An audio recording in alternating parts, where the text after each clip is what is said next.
Hello Orchid friends, welcome back to my channel. Wherever you are, I hope you're having a great day, staying healthy and staying safe. Today we're looking at this mini Cattleya. It's a cross between Fire Magic and Polestar. This mini Cattleya has been in my orchid collection for 4 or 5 years. I got this orchid as a near blooming size, near mature size plant. So it took a little bit. It took a couple years for it to start blooming. But since its initial bloom, it has given me flower every year since. So it's actually quite cool. It's a very easy orchid to grow. I haven't really done anything too extraordinary with this orchid.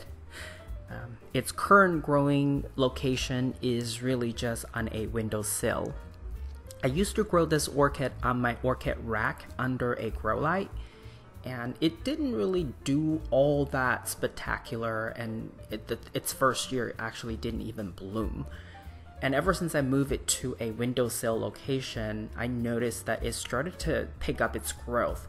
Granted, the age could be a factor, the first year, maybe even second year, but once it became more mature, I noticed that it actually does much better under natural sunlight. So I guess I want to say natural light actually probably is better for Cattleya, or at least for this one. In terms of care, this orchid currently is still grown in a semi-hydro setup, and the medium is primarily, I would say 90% is small pebble called manto clay. And it's doing really well.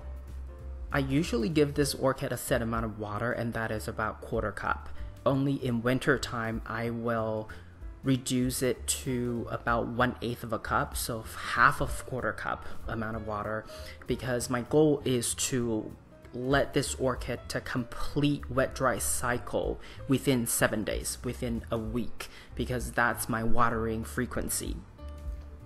This year I did slightly different. What I did slightly differently this year is the fertilizer. I actually sprinkle about 10 slow release fertilizer on top of the media, and whenever I give the water soluble fertilizer, the water, I basically just water it and make sure the water is going through those slow release fertilizer every single time, and that's about it. So other than that, there is no more extra food that I'm giving to this orchid. And then at the end of the month, the last watering cycle of the month, I always just use pure water to soak this orchid to ensure that there's a little bit of rinse to get rid of salt buildup, or even just any kind of unnecessary dead tissue or even dead bugs. They get to rinse out that way. This flowering cycle, this orchid actually gives me multiple blooms, so it's really nice. And the reason for that is this orchid actually has 2 directional growth, so it has actually 2 new growth going on. So the first round it gave me 2 flowers, and then later you're gonna see it actually gave me. This orchid also is fragrant, and in fact, out of all the small Cattleya orchids that I have, Cattleya orchids in general, they all have some type of scent. I haven't really come across any Cattleya that doesn't have any scent. At least for the ones that I have come across with, that they all have some scent. And its fragrance, this one is somewhat powdery smell. It's powdery fragrance, but it's definitely not citrusy. It's not that powdery sweet fragrance. Very typical, I think. It doesn't wow me, but hey, at least it blooms and it gives me some fragrance to smell at. I have 6 miniature Cattleya. That's all I have. I don't have any other type of regular size Cattleyas, because I just think that they take up too much space. They don't fit on my windowsill. They definitely don't fit on my growing orchid shelves, the growing rack. So I tend to stick with what I have.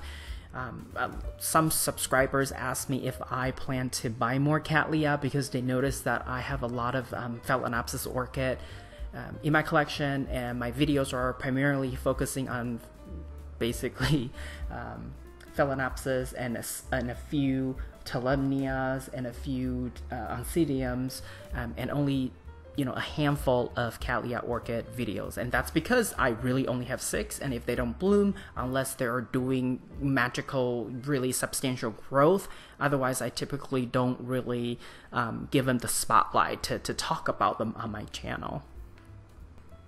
Now, I don't know if it's because I like Phalaenopsis orchids more, so I grow more of them, or because they tend to bloom more for me, so I grow more Phalaenopsis orchids. I don't know yet, but what I do know is for the 6 that I have, I'm pretty happy, and I feel because I have a lot more Phalaenopsis orchid, and the care routine and watering cycle and all the environmental considerations such as humidity and temperature, I tend to go with obviously Phalaenopsis orchid, and maybe that's why for the 6 that I have, only 4 of them are blooming for me, and that the other 2, they're probably still too young because they're all really small.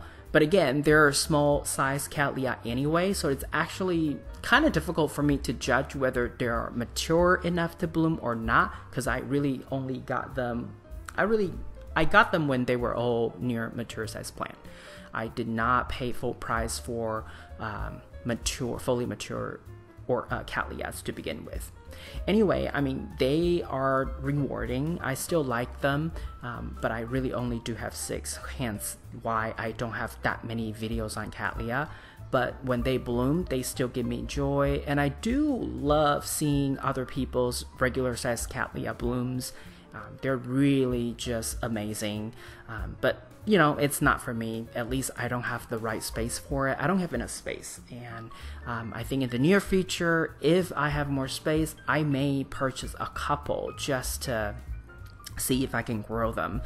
For example, Purpurata. I have always loved Purpurata's bloom, regardless of varieties, but again, they are big, so something for me to ponder and see if I would get a Purpurata in the near future, and if I do, you'll definitely see a video about that.